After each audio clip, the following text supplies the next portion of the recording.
ఆలోచించండి మీరు. అంటే ₹1,00,000 క్యాపిటల్ ఉన్న కంపెనీ ఇలాంటి ప్రాజెక్టులు ఎట్లా అమలు చేస్తుందో సూటిగా నేను జగన్ రెడ్డి గారిని ప్రశ్నిస్తున్నాను.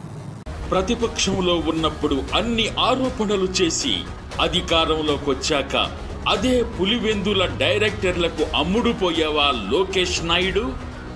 మీరు బినామీ అని చెప్పిన అదే ఇండోసోల్ కంపెనీకి ఇప్పుడు కరేడు రైతుల నుండి బలవంతంగా లాక్కుని మరి 8,300 ఎకరాలు ఎందుకు ఇస్తున్నారు?